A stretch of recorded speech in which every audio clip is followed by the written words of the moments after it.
Hey folks, in this video we're going to take a look at the temps that we see in some benchmarks for this CPU cooler, and this CPU cooler. We'll feature the i5 10400 in it, and I'll do defaults, and then we'll set PL1 and PL2, that's the power limits, to unlimited, and we'll see how these do, if they'll thermal throttle and all that good stuff. So that's what we have in this video, and so we will start with basically the default. This is what ships with the i5 10400. This guy ships with the i7 10700, and this is a Noctua one that a viewer asked me to check out for him. So we're going to do that in this video. All right, folks, so up first, as I said, is the Intel stock fan, which is the one that is primarily supplied. We're in the BIOS, and I wanted to show you the BIOS just so you can see what it's idling at, 33 degrees Celsius at the moment. I've been sitting here a little while before I decided to get the tape rolling, and yeah, it's just sitting there at 33. So there's kind of you know, the baseline for this whole thing, right? If any of the other ones are better than 33 at idle, at least we can state that by the end of the video.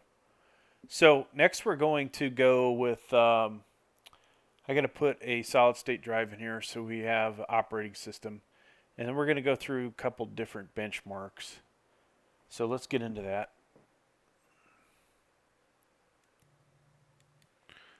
All right, so it looks like we've lost our picture.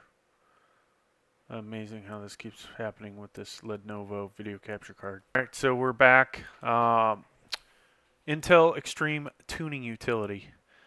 Now, things to look at in here are basically, this will give you a average over a certain amount of time. So I mean, I could sit here and just let this idle for a while. That's not really what we want to do. We want to run the benchmark in here and see what kind of temps it gets to. After we do that, I'm going to change the Turbo Boost Power Max to unlimited and the Short Boost to unlimited as well. And we'll go in there and we'll see what kind of temps. I'll reset this, and I'm going to probably let it cool off a little bit after I do this next run. Alright, so let's hit the benchmark. And I'm using a video capture card, so it's not affecting anything that we would normally see. And I can hover my mouse over here. Recent max 59, so it's starting to go up. 65.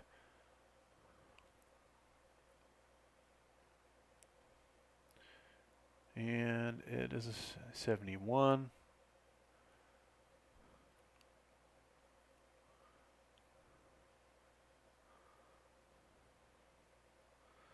73, and done. And there's a score right there, 2150. So a couple things. Actually, there's quite a few things you can get out of this when you run these tests. So one, do we have any issues with thermal throttling? That's a no. Do we have any issues with power limiting? No. And then some of the other stuff, like some depending on overclocking, which we can't do with this chip, but this one you know, potentially could come on for other reasons. So what we had, 74 top, we saw a utilization get up to 95. Max core was 4.06, which should be the average of the cores, and then the recent maximum for wattage. So we're going to let this cool down. Hopefully we'll get it back to 35, and then we'll run this again. While that's going on, let's take a look here. So here's all your cores, and if you add all these up and divide by 6, whatever that multiplier is times 100, that's going to be the max you could possibly see over here. Now if this was a unlocked chip, then you know we could adjust these and we'd see something different. So it's starting to get down. I want to get closer to 35. But in the meantime, let me show you what we're going to do. Here's Turbo Boost Power Max. And apply. So one thing we'll probably see here is a good chance we might see thermal throttling. We've got 850 watt power supply. This motherboard only supports a 1x8. Okay, so though some of my better motherboards have a 1x8 and a 1x4, whether we'll see some power limit throttling is another story. All right, I want to get this down one more degree. Then we're going to run the benchmark again. And I'll tell you, it's going to get a lot hotter. Okay, so hopefully later I will not be lazy and I will graph this out for y'all. At least put it in Excel. Not like I don't have Excel. And you know, each step of the way give you a comparison. I am using Noctua thermal paste. Okay, so we spared no expense there. And there we go. We hit 35. But I wanted to say also, this is on an Asus Prime B460 Plus motherboard. I believe it's $89 to $100, somewhere in there. Up, back to 36. So CPU utilization is at 1. So there we go, 35. All right, time to run a benchmark. Boom. Now we should see some hotter temps, as well as package TDP should be greater. I don't believe the core frequency will get any greater. And of course my air conditioner just turned on.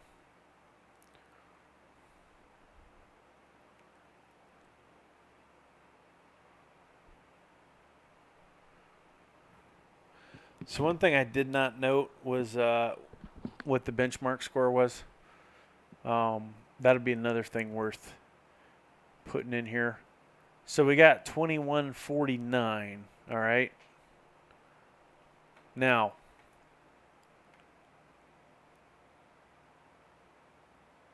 that hit 74. CPU utilization was a little higher. I don't believe this got any bigger, and that I believe got higher. So really this is where the peak is for some of this stuff. Purple, the peak temperature wise was there. That's 69 and 70. So it actually got hotter the first go round. Now wattage wise, looks like 96 there, and then over here 98, and somewhere there's a 102. Good luck finding that. There it is. Okay, so the first run it actually got higher power. Now let's go look here. Thermal throttling? No. Power limit throttling. So realistically, this was a pretty good run. Now I could run, Cinebench, and we could track that, but I think this should do for this go round. So we're going to go ahead and move on to the next cooler, folks. All right, so we're back in here. This is the second stock cooler. This comes with the i7 10700 and probably the i9 10900. Now you see there, I've let this thing sit in here for a while. 29 degrees Celsius in the BIOS for the CPU temp. So this is cooler than the other stock cooler. We're using the same thermal paste, same CPU. Everything is the same. Now the only thing that would be questionable is, hey, I put a certain amount of thermal paste on there. How much does that affect this? That's a little beyond the scope of this. So we will have to assume that I am consistently putting the same amount of thermal paste on here. All right, so we're going to go from this and go back to Intel's Extreme Tuning Utility and do exactly what we did in the last video. Alright, so we're back inside of the Intel Extreme Tuning Utility. Now, let's go in here. So after you do the restart, surprisingly, it did not save these values. Unless yours truly forgot to apply. I don't think I did though. Alright, so we see this is ready to go. Benchmarking. Now we want to get this temp. Prefer to have it around 35 degrees, or if it's less, hey, looks like we're good to go. So let's go ahead and run this. Fire in the hole. And I wish, my memory was good enough to remember what those numbers were, because I do a lot of these things so much that I have all kinds of numbers in my head, and sadly I just can't remember. So I want to say that the good chance we're going to see some improvement with this stock cooler.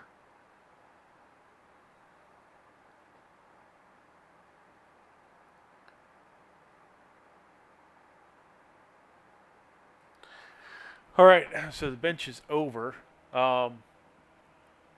66 degrees, folks. That's cooler, right? Pretty sure it is. This, ever so slightly greater. I think 4.06 was the last one. And the TDP got to 100. So that's pretty close. Now over here, do we have thermal throttling? No. Did we have power limit throttling? Nope. Or this one. So it's all good. So I'm going to let this thing cool down to 35. That was fast. I'll give it another minute. You never know how accurate these things are. And I would have to think that that score is probably higher than it was. I didn't go back to review the tape. But we'll see. And now you see that temperature dropping. That was a lot better recovery, okay? I may use parts of this video in a future one, but where I just compare these two. But, that's a faster recovery and the temperature's lower. That's impressive, folks. So what I didn't talk about is the i7-10700 has a, looks like a copper surface where the contact is made with the CPU on the top of the CPU, and it would appear that there's better heat transfer there. Look at that, down to 30 degrees. So I'm going to set the power limits up. Now normally, in a real scientific type experiment, we would do this 3 times, right? Well, I ain't got that much time to do this 3 times, so we're going to wing it. I think you guys will probably see that this is an improvement. Now the question will be the third CPU, CPU cooler, if it will be an improvement. Alright, so wow, 29 degrees now. Hitting the benchmark.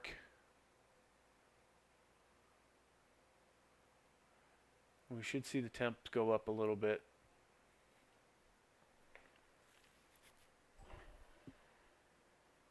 $57 degrees.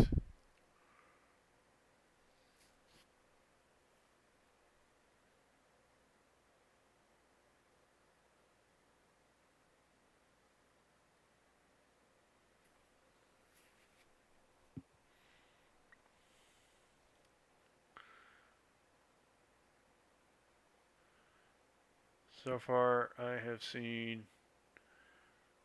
I think, just 59 degrees.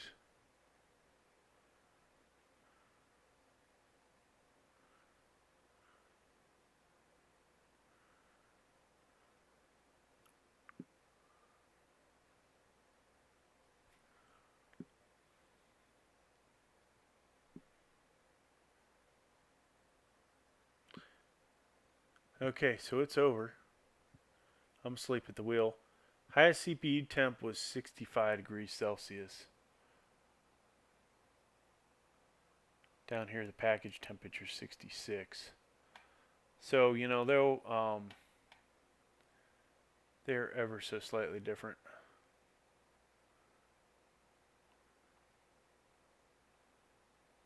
And I could track every core, but I don't really see the point in that one, folks.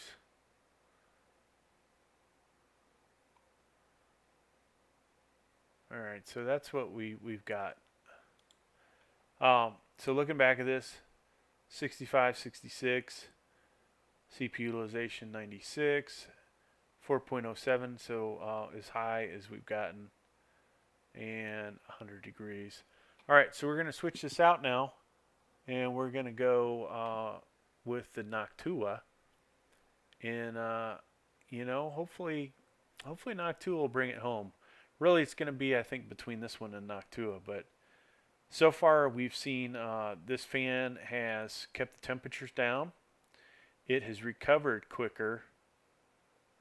It idles at a lower temp, and the you know, in the BIOS, the CPU temperature is lower as well. So the BIOS is a little different, you know, than in Windows, right? There's a lot more crap going on in the background, where it's just the BIOS.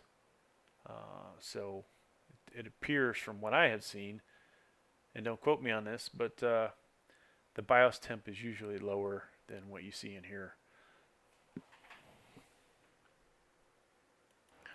Alright, so this is CPU number 3, which is the Noctua, and I've had to do this a couple different times due to a little issue I had, but it's BIOS wise sitting around 30 degrees, it looks like, and so I did this earlier and it stuck pretty much in this range, so we're going to go ahead and assume that it's going to stay at 30. So let's go ahead and get into Windows.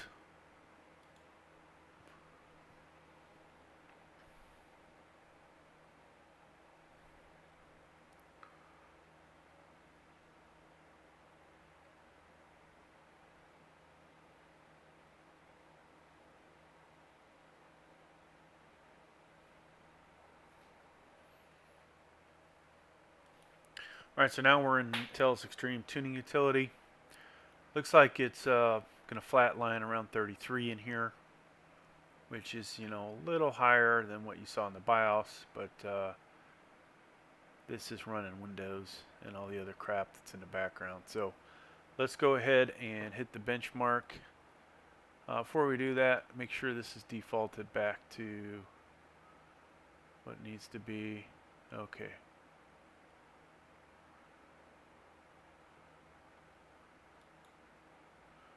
And let's roll. So I believe the temp to beat is somewhere between 65 and 67 degrees here.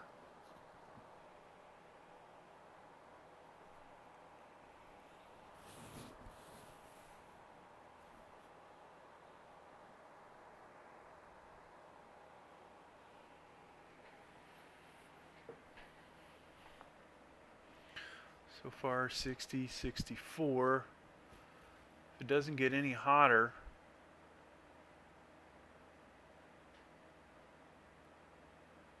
yep, 65,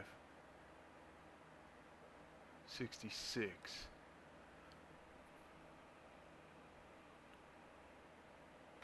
So now we'll give it a moment to recover.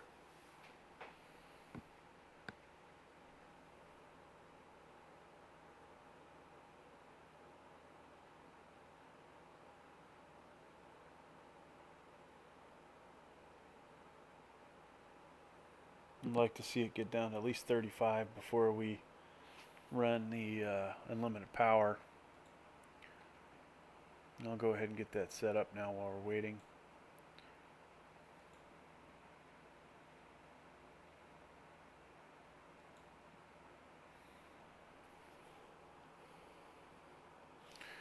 So just to check, thermal throttling didn't come on, power limit throttling. So that aspect's good. Moment I did think that we were going to have lower temp, but just didn't pull it out. Package TDP got to 100.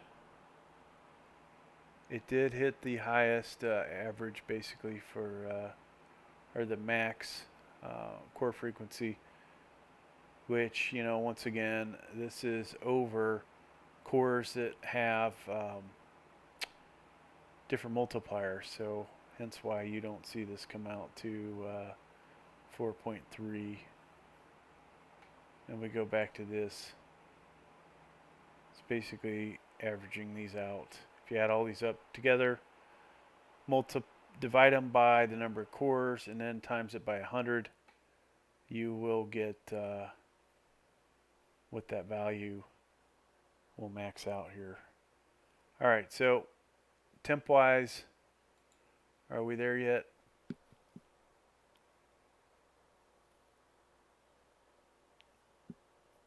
All right, looks like we're there. Time to run it.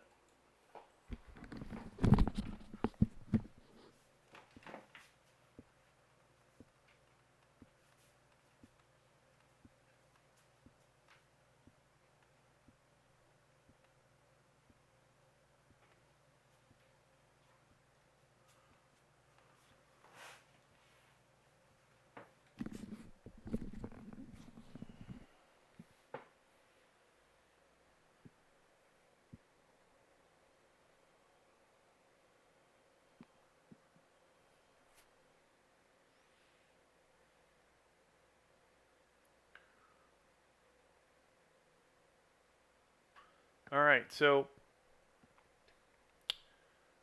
the high was 66. Again, it looks like. Let me go back through here. Let's see if we can find the high temperature. And it looks like it only hit 64. 65. But overall, highest was 66. And then it didn't break 100 watts. So, no issues with thermal throttling. I would say, you know, this was a decent test. Now I'm going to go and put these in a chart, and we'll figure out who is the which one of these is the best one.